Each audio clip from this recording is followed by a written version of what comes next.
spinning.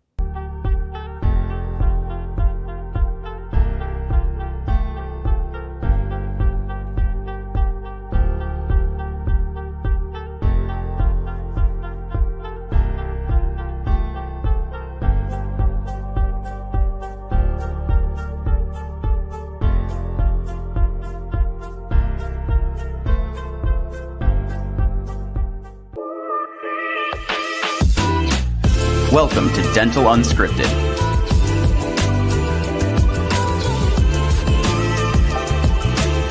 Where Mike Dinzio and Paula Quinn break down the practice ownership journey, one episode at a time. Starting up, buying, and running a successful dental practice.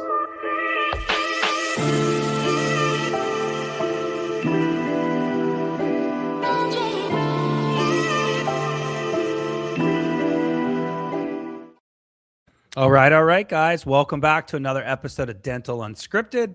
As you guys know, I'm Michael Dinzio. My co-host Paula Quinn are both on the program today, and we are excited about getting into this really interesting topic of all things DSO. So DSO Playbook partnership. We want to really break down this idea of how DSOs are purchasing practices and what you might be up against as a private practice looking to buy a practice, and also feather in for those folks that own a practice and is thinking about your exit, what it looks like to potentially sell to a DSO. And I'm really excited about today because we have two amazing dental attorneys in the industry. These two are titans in their own respect as far as how many dental transitions these guys touch on a yearly basis. I've known them both for a really long time. If you add up the stats between the three firms represented today, we have a lot of knowledge and experience. So without further ado, I'll start with the West Coast because it is the best coast. Ali Aramshin with DM Counsel. And we've had Ali on the program a bunch of times. We broke down LOIs. We broke down all kinds of fun things. He also has a fantastic podcast you need to check out. And then on the East Coast is no one better than David Cohen Law. David, I know you touch a ton of DSO. You both do, and there's no one else that I would have asked on the East Coast to represent. We know, being on the West Coast, that things can be a little different on coast to coast, and so you are here to represent that East Side. And so thank you both so much for being on and just giving your time. And I know, Ali, you have a podcast. And it's awesome because you give back to the community. It's a lot of time and energy. And I think the people, the listeners, appreciate it. Paula, also, you bought from a DSO. So I'm be interested to hear your perspective as you saw some challenges in buying from a DSO, which is the opposite of what today's topic is. So thank you all guys for being on the program. I really appreciate it. Thanks, Mike. Yeah, no, I appreciate you inviting me to be on. And, you know, even though I am on the West Coast, I feel like my genes are East Coast based because I was a big Notorious B.I.G. fan. And I feel like I'm the only person in the West Coast who's, a fan of his as opposed to Tupac, but it is what it is. Tupac all the way. It's Tupac. It's funny when Michael said East Coast and West Coast, I wanted to do some kind of sign, but I'm like, I don't even know what it is. And what if I do something bad? I don't know what That's right. That's right. Yeah, no, it's excited to be on, and yeah, it'll be super fun. So thank you. David, thanks again. Yeah, likewise. Really excited to be here. Always appreciative. I know this is a huge podcast, and I'm just thankful to be here and looking forward to chatting with you guys and Ali and hearing what Ali has to say as well. Just, obviously we see deals, but you see similar and different deals, and always looking to see different perspectives. So everything for me is a learning experience, and I'm looking forward to hanging out today. Yeah, I love that, guys. I think we can all speak to this every single day. We learn new stuff. We touch a lot of deals, but it's funny how every once in a while there's a curveball. It's like, how should we approach this, right? So, which is pretty cool about our industry. So enough of the fluff. I know that you all are probably driving to work right now. And so let's get into this topic, all DSOs. So first and foremost, I think the best way to tee up this episode is really, and I'll start with the East Coast. David, let's start with you, buddy. How would you describe today's DSO market? Like, in my mind, David, it was hot, it was fast and furious, it was growing like crazy pre-COVID, and things got a little weird after COVID. And then has it rebounded or not? And are you seeing the same volume? Give us just kind of a market awareness of how the DSOs are approaching this dental industry real quick. Yeah, I think, you nailed it, that DSO transactions from my firm's perspective, and also a lot of the colleagues that we work with, were significant, particularly like right after COVID and during COVID even. After that happened, from my perspective, there was a bit of a correction. I think that has changed a bit since this year. This year, I've seen the deals pick up. And my industry colleagues have also seen the deals pick up as well. They're not picked up, from my perspective, to the same extent that they were when things were going crazy and money was cheap, during COVID. But we're definitely seeing more DSOs either, kind of dipping their toes back in and testing the waters after the correction occurred, and also others that are, just deciding to start up and go strong from the beginning. They have the financing, and others that were strong the whole time. There certainly were DSOs that were strong for the entire period that haven't really changed or wavered or anything like that. But I think it's definitely an uptick, I would say. And I think there's there's some apprehension, I think, among these DSOs, and there's a bunch of apprehension, I think, from sellers as well.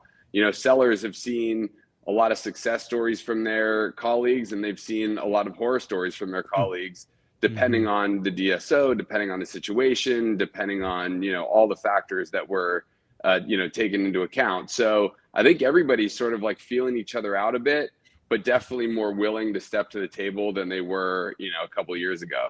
Interesting. Ollie, are you seeing the same thing on the West Coast or slightly different? What's your perspective on the market? No, I totally disagree with everything David said. No. I mean, that's exactly right. I think that's exactly what's happened and is happening right now. But the key, I think, is this: the FOMO that people had to sell to DSOs is long gone, right? It's long gone. And the reason is because that heyday of money was cheap, and these groups and private equity-backed DSOs were buying left and right, is not happening anymore, right? Because money is not cheap anymore. The money for the private equity folks has dried up to a large degree.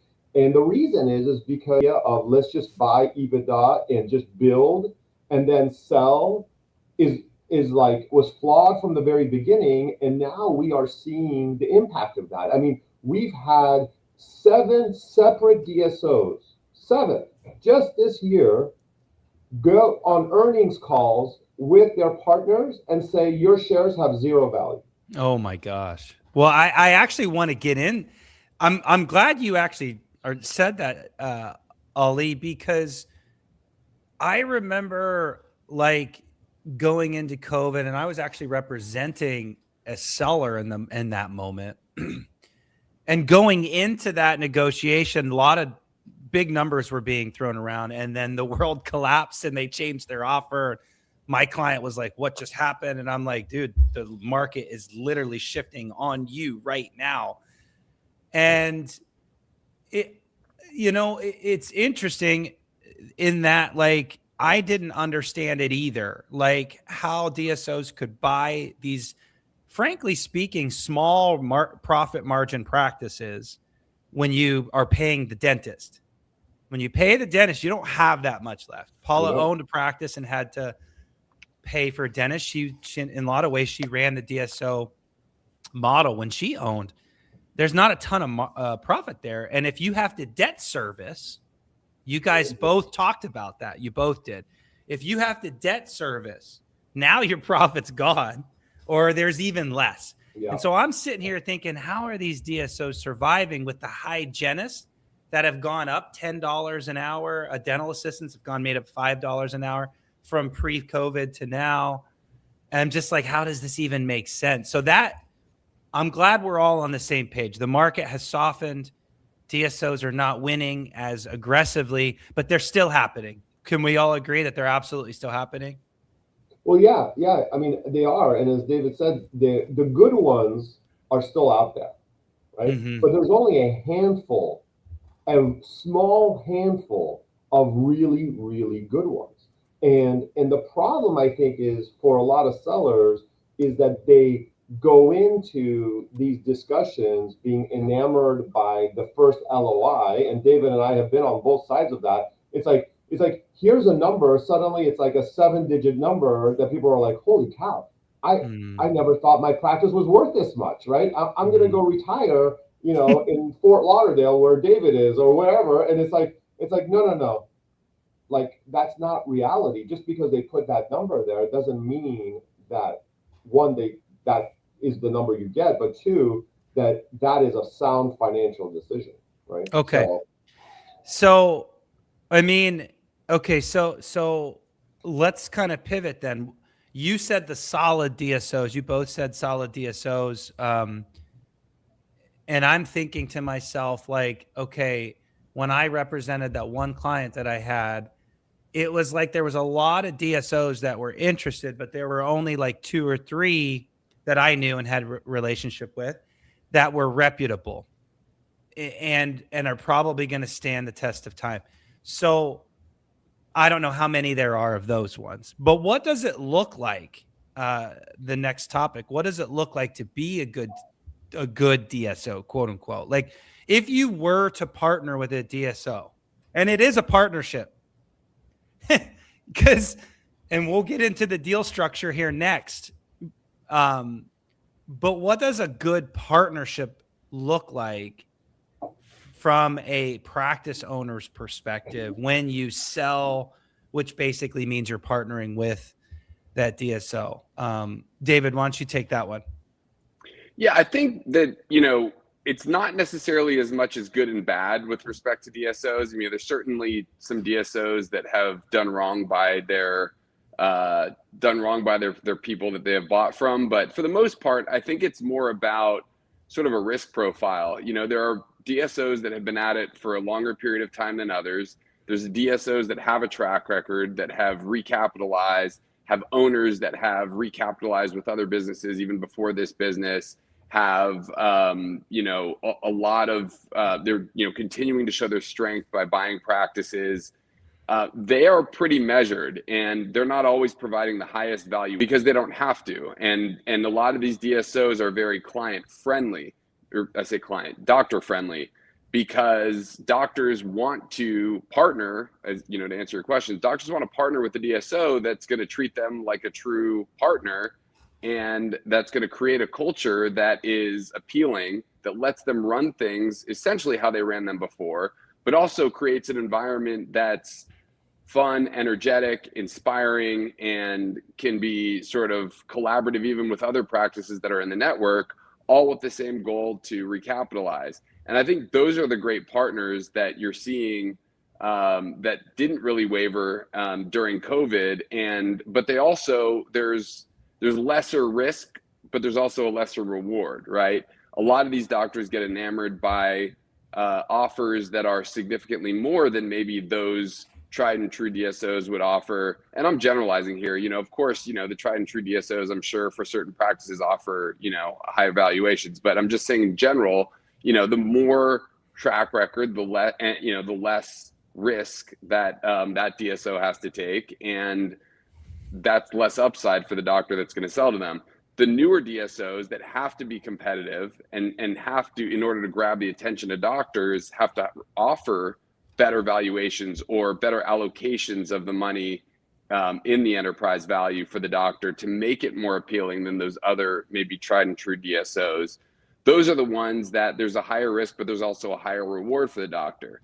And so I don't think it's as much good and bad as it is the doctor has to look at their own risk profile and say, what is the best fit for them? What's most important to them? Is it the most money they can get up front so they can mitigate any risk in the deal? Is it that they're pretty financially stable and they want to roll the dice? And, it really kind of depends on the risk profile that the doctor has. And I think that combined with really the doctor trying to understand the culture of each of these DSOs is really important, because when you talk about great partnerships, I think a lot of them fail. And this isn't just with DSOs. I mean, this is doctor-doctor partnerships too. But I think a lot of the partnerships fail because of a lack of communication and understanding of expectations, and with respect to personality differences and things like that. And I think it's really important for these doctors to vet out the DSO. And we're seeing a lot of doctors that are going sort of the opposite direction of brokers because they don't want to pay a brokerage fee. And that's understandable. Brokerage fees are significant, but brokers have a value, and part of that value is vetting out the proper DSOs for the doctor that are a good fit, and creating a competition, but also creating a network of DSOs that are a good fit for that doctor, and really helping with that facilitation. As opposed to the doctor going straight to this DSO or that one because they can and they can avoid a brokerage fee. So I think it's getting, sometimes a broker is great to have, sometimes not. I mean, I'm a proponent of having a broker involved because I think the good ones can really help the client. But ultimately, the culture matters and the right fit matters. And to go back to your initial question, a partnership fails because it's not the right fit most of the time. Certainly there could be a DSO that just completely just overbuys practices. They're getting crushed. Everybody's stock is zero. It's a disaster. Of course, that's out there. But in general, I think the failures are because of the lack of a good fit. And we have a lot of doctors that it's not a good fit for them to sell to a DSO, period. It's great for some and it's not great for others. And that in general has to be a fit for the doctor. Well, it's a long answer, but I wanted to kind of. No, it's a great answer. I think it's a deep answer, and I love the answer. If this is a topic for you, I think you need to go back and listen to that part after the question that I'm about to ask Ali. Ali, you do a really good job of breaking things down bite-sized pieces. So David talked about a lot of little things of what makes a good partnership. Can you just give us, in your own words, what the normal deal points would be and how you would evaluate what a good partnership is? Yeah. Because I think this audience is going to be a younger audience.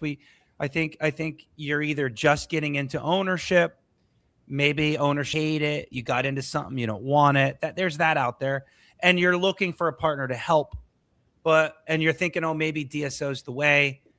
But like, what are the deal points, right? Like, break it down in a little simpler way, and then maybe folks listen to David's answer, rewind back after all these sections, because I think breaking it down is going to help. Yeah, no, I'd be happy to. So I would probably say, there's 6. Not necessarily deal points, but 6 factors that as a seller, you should keep in mind. Okay. So first is, and they all say they don't do this, but you've got to look in between the lines, which is, does the DSO interfere with clinical judgment? Okay. And what does that mean? They all say they don't, of course, because the regulatory people would lose their mind if they said yes. But you got to see, do they have production quotas? Do they have recommended minimum treatments? Do they pressure to crown everything and push perio treatment without, any insurance or whatnot? So I think that's the first thing, right? Do they discipline, remove like doctors if they don't hit their numbers? So that's number one. Number two, and this is way more important, and the thing that I see fewer sellers do, which is financial opacity, right? Like, do they have complicated compensation formulas or constantly changing compensation formulas? Do they have these crazy management fees that are excessive and unclear, right? Have they ever had like temporary cuts, in terms of pay cuts, right? So those things I think are real. And the part that I think very few people do is, does your partnership valuation, does it match the true EBITDA of their business and your business? And this is not something that any dentist can do. You need a financially strong CPA advisor to help you there, right? So that's two. EBITDA means profit, folks. Yeah. EBITDA. Yeah. Yep. Number three is poor operational support, right? Do they have billing errors? Do they have slow collections? A lot of IT failures, staff turnover. Like, I would look at that. Number four, I would say, is their psychology. Like, are they short-term profit first thinking? Or, because if they're private equity backed, they might be thinking about really rapid returns, which means cutting assistants, front desk staff, hygiene time. That's going to make a difference, right? Pushing high volume, low quality dentistry, right? Like, just to boost revenue. I think that's number four. Mm-hmm. Number five, high provider turnover. Okay. So are associates leaving within a year, right? Are they always posting jobs for the same locations, right? Mm-hmm. Are employees burned out? Are they dissatisfied? Like, these are important, I think, issues, right? That providers, right? Are hygienists, doctors, are they leaving? And then number six, and the final one is, and I'm going to talk a little bit about how you uncover all this in a second, but I would say I was going to ask, how do you even approach that? Yeah, I'll tell you, I have a secret sauce to that, actually. So number six is the patient outcomes, right?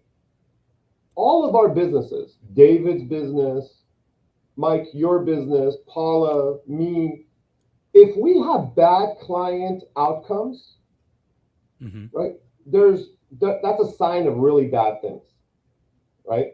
So as a seller, you got to look at those patient outcomes and say, are they double booking hygiene? Are there long wait times, right? Is there a salesy treatment conversation and coordinators, right? Do they not look at patient retention numbers, right? Like, these are the basics of what we have determined. These six are the ones that I think are the crucial data points for understanding whether a potential buyer is a good buyer, right? And so the question is, how do you figure this out? Mm-hmm. So, Paula, how do you think you figure this out? What would you do? I'm gonna put her on the spot. Of all six things, right? All six. Yeah, things. I mean, just overall, like, how would you uncover this if you are helping a seller? You're on mute, Paula. You're on mute, Paula. Sorry, I had a noise in the background. Well, I mean, they can't talk to employees, unfortunately. If there's a time they could, that would be a real key way to find out. Reviews, looking at other offices and would be another way. And then, I mean, looking at KPIs, looking at retention, active patient, the different KPIs of the schedule. But I mean, I think talking to employees would be the easy. Well, that's right. That's exactly right. And so you hit it on the head. There's two things you said, and those two things are exactly the things that we tell them to do. One is pick up the phone and talk to other partners of that DSO. And I don't mean the three people that they gave you on a sheet that they said, call these three people. Right? Go on their website and look at all their partners and pick some random person in Omaha, right? And just be like, hey, how's it going? Mm-hmm. Can I talk to your office manager, right? Can I talk to your lead hygienist? And they will be more than happy because they will share, right? They will share this stuff with you, right? They will share this stuff with you. And then the second thing is the KPIs. For those that don't know what that means, they're key performance indicators. And that basically is a fancy way of saying, do your homework, right? Do your due diligence on the practice. You should vet them like they're vetting you, right? And then a lot of this stuff comes out. Well, I as you were going through all this, I couldn't agree more. Like, my client did that. They talked to one of the two that they provided.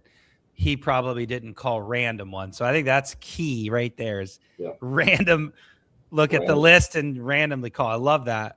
But this particular DSO did a summit, and they invited my client to a summit where there were existing owners and potential, like he was, owners, and they could round table and talk. And I think that showed some credibility that this DSO was not scared or nervous about their performance. So I thought that was good.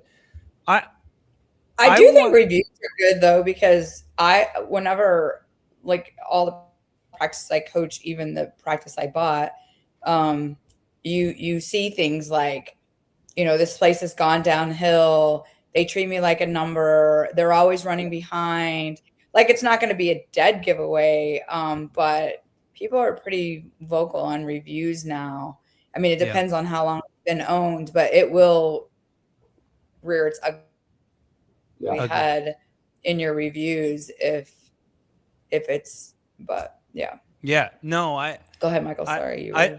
No, I think that's perfect. I wanted to like really put a crescendo here on this idea of performance, because one of the things that I see and Dave and Ollie, you guys see this way more, and you have clients that probably come back to you after the deal was inked, and they come back a year or two and bitch to you. I don't see that like you guys do, but this idea, two things, this idea of performance, because once you sell to them, they hold you to a performance standard that could affect your evaluation for a future payout. That matters. And number two, the actual idea of investing in this company. So what I don't think a lot of dentists think about is when you sell your business to a DSO, you are getting a check. But oftentimes that check, correct me if I'm wrong, is sometimes equal or even less than what a private practice dentist might buy it for from a bank loan, like we all know is the normal deal. But then there's like a holdback or a percentage. Like if I was selling my practice for $1 million and at close I got 600,000 and they're holding 400 back and putting that equity into the big company. And so, Ollie, you broke down these 6 things. David, you talked about a lot of these pitfalls in your little that segment that you gave us. But like, I think about like the confidence level of the parent company, their ability to resell it, the recap, I think they call it recapitalization, the recap. What is the confidence level that this company is actually going to recap and your shares are worth something, because you are buying thinking that you're going to get a bigger kicker at some point. You guys see the deals way more. I know enough to be dangerous. What are those, David, what are those deal points, kind of percentages that you see a lot? Because to me, that's like a big thing for a seller. Do you want to go into bed with this company for 3 years to hopefully get a bigger earnout? It's like you're investing your money in Coca-Cola, or actually not Coca-Cola. It's a much smaller company. Coca-Cola is an easy decision. You're investing into a small company relative to Coca-Cola. 400 of your $1,000 of your equity is quote unquote being put into this small company. Are they going to perform? So David, do you see that a lot? Yeah, this is an easier question to answer, several years ago, where I think it was rare, if ever, that we would have a client that would get equal to or lesser at closing than they would from a private sale. it was a home run. I mean, almost every single doctor that we had that sold to a DSO would get more at closing than they ever would from a private buyer. So they had significantly mitigated their risk just through that. Now, does that mean that the doctor felt like it was, they didn't need the rest and it was sort of a bonus? For some, for others, they felt like they needed that money and that's why they were selling to a DSO. So the stakes were higher. But I think, it's not so much that valuations were higher. I think it's more that of the enterprise value, more money was being paid at closing than it is now. And there's been, significant change as far as that's concerned. And so now, we still see a lot of doctors that are getting more at closing than they ever would from a private buyer, but there certainly are those that do not. And there's no question that DSOs, I mentioned earlier that they're dipping their toes in, and so are sellers. DSOs have really scaled back, and private equity's really put the reins on in terms of mitigating their risk in these deals. And the biggest risk mitigator for them is less money at closing. Mm-hmm. And now you're seeing more like 50 to 60% of the enterprise value paid at closing, where back in the day, I mean, it was 80%. That was like the norm, right? That you'd get. So, I think that so now there's more risk is what you're saying, meaning you're not getting as much at close as you were. And now Correct. You really got to decide private practice owner or DSO. Less risk. Correct. Yeah, exactly. There's less risk for the DSO. There's more risk for the doctor these days. And that's by design by the DSOs for them to be able to continue to dip their toes in and get back into action. They've had to change things. And now not only is there less money at closing, but there's different holdbacks that maybe different types of unique holdbacks, like for AR and other things that you wouldn't always see before that you're seeing now. You're also seeing if there is a recapitalization event or if there is an earnout, probably easier to discuss. If there is an earnout, it used to be home run every single time that earnout's paid in cash. Now you're often seeing earnouts are paid like half in stock, half in cash, right? So DSOs are definitely mitigating their risk through different methods. And I think doctors have to really try to thread the needle a bit now and navigate that. It doesn't mean that the great deals aren't out there, but doctors have to be a little more discretionary. Whereas back in the day, they could, throw their practice out and see what sticks. And most likely they're going to end up in a good spot, based on the type of money they're getting at closing. Doesn't mean the DSO would be a perfect fit for them from a personality and practice standpoint, but from an economic standpoint, it was harder to miss. But now, again, I kind of emphasize the value of a broker, but also not just broker, consultants like you guys. It's really important to have consultants on your team. Team is critical. Got to build a team, and that's going to help guide you through all these different layers to make sure that you're making the right decision if you're a doctor. So, speaking sort of like loud and clear, I think DSO deals are great for some, not as great for others. I think DSO deals today are harder to find that are optimal for a doctor than they were before, but they're still out there. We still have a lot of clients selling to DSOs, and a lot are successful, but you have to be careful and hire a great team. And I think, that comes from attorney standpoint, also comes from, that are out there. Yeah. Ollie, anything to add as we kind of put this thing to bed? I mean, it's difficult to have 4 people on a call to discuss a very robust topic. Thank you all for your contribution. Ollie, anything to really just take home on this topic? Hard to do in 40 minutes, but you guys have all done a great job. Yeah, no, I mean, I think David summarized this last part about the valuations too, with regard to your question, Michael, really perfectly, which is, I think these groups are de-risking because they understand that,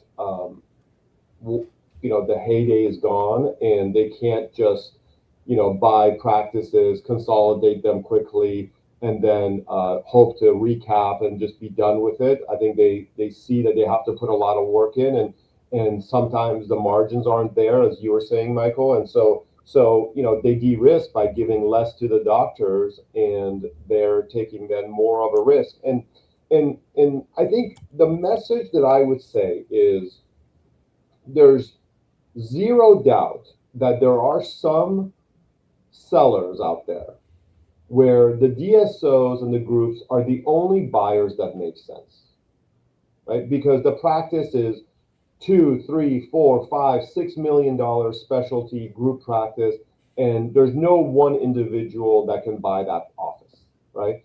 And then there are practices where it's not necessarily the right practice for them to sell to a group. And I think that's a very personal decision that needs to be made. But and it has to be looked at with the help of lawyers and you guys as consultants and then financial advisors. And then a decision can be made, because if you're hoping that the sale of your practice to a DSO is going to fill your bucket, your retirement bucket, that is the wrong reason to do a deal, because a lot of times it can be negative. Now, there's a lot of things that we can do to help minimize taxes and things of that nature. But at the end of the day, it becomes, it's got to be a very kind of a lot of these other factors. So I love that. I will say that if you're a struggling, quote unquote, struggling practice owner, I mean, not struggling, but like if you're just not loving ownership and you're in it, this is a legit option. You can get some help. And I think there are DSOs out there that are good at supporting you if you just need more help. I love being in partnership with Paula. She brings an element I don't have. I think we all need great partners. And I'm not an advocate for DSOs per se, but I will say that it's nice to have some support. And if, your hygienist calls off for the day, maybe you can pull another one in from another location. Like there's a lot of upside to that, dealing with the KPIs and the business and the professional services. So why are you two smirking over there, Paul and Alex? I just Paula has a question, Mike. I can see your faces, and I hate it right now. This is part of our relationship here. I get it. Jeez, it's Paula like has a question she wants to ask, Mike. Oh, I'm sorry, Paula. Question? Do you have a question? Well, no, I was just gonna say, but then it's kind of like I'm in Arizona, so it's a little bit different in Arizona than a lot of the world or a lot of the US. And I just kind of noticed that shift. I don't deal directly with a lot of DSOs in my part of the consulting. But what I really noticed is the difference in the them wanting the doctor to stay on and the compensation package and the length of time they have to, I mean, they really get them in there now, where I feel like before, back in the day, I mean, I'm originally from Indiana and you had to have a doctor own. And I know a lot of states are still like that. So but now they're really having these sellers like stay on for quite some time. And there's a huge commitment. And I know just from my docs that retire, like when they're looking at these cash outs, they kind of want to get out. A lot of them are done. I mean, is that just a feeling I have, or I mean, that has developed over time? No, I think David would probably agree with me. I think that's exactly right. I think it all comes down to the de-risk conversation, right? As long as the seller is there, it's a much safer acquisition than if the seller leaves. Even if that's why they require them a lot of times to stay 5 years, and some of them just do 3 years now. But as soon as the owner leaves, the team leaves too, right? And Paula, from your days as a hygienist, like if your favorite doctor left, right, you would probably leave too at that point, because there's other opportunities. You know what I mean? Yeah. And so yeah, no, I think you're spot on. Yeah. Well, it's interesting. So buyers, to kind of to put this to bed here, buyers, when you're looking private sale buyers, dentists, folks that are listening to this episode that are trying to get into a market, and it just so happens that you're competing against a DSO to purchase this practice, do not think that you are at a disadvantage just because they have more money or maybe PE backing or whatever. You have a solid chance. Appeal to the seller, appeal to their heart, take care of their patients, take care of their team, write the resume, reach out and call them and say, I will take care of your practice. That's what the seller wants to hear. And then since they're not getting this big check that Ali and David said, they're not really getting any more like they were 5 years ago. You have a solid chance. You have a solid chance. Yeah, Mike, I remember this quote from President Obama after he left office, and it was really kind of funny. He was talking at this conference, and there were all these people who were talking about conspiracy theories and all this kind of stuff, like who's controlling the government and who's controlling corporations. And you know what he said? It was like, I'm paraphrasing, but basically what he said was, he's like, you shouldn't be scared of conspiracies and these large groups of people that don't, exist trying to control the world. That doesn't, there's nothing like that. He said, you know what's scary is when you realize, when you're in power, like I was, that there's sometimes nobody actually in charge. Wow. And that the only thing you can hope for is to be provided notice that something's about to happen. And like, so when you think about it, that's kind of like the DSO world. There's some DSOs that, like you said, they think they're, everyone thinks they're so smart and they're backed by all this private equity, but sometimes there's nobody in charge. Like, it's just kind of there and things are happening. And that's what's so scary if you're about to partner with one. Yeah. It's like, and I'm not necessarily, I don't hate them. I don't love them. I think they're good in some situations, bad in some situations, but man, when there's nobody in charge, that's really when it's scary. So. Wow, that's a good one. That's good insight. Sometimes I don't think our private practices are in charge either, but that's why they have you. That's a different episode. That's a different episode. Well, guys, Paula and David and Ali, thank you all for contributing. It's a great episode. It's a good topic. If anybody's curious or interested or nervous or whatever, listen to this one. It's a good one. So, guys, have a great. Allowing me to speak, I appreciate it. Yeah, thanks, Ali. Happy holidays, guys. Really appreciate it. Appreciate the opportunity. Thanks all. Good to see you, Ali. Good to see you, Paula. And Mike, thanks for everything. See you guys. Yeah, thanks, David. All right.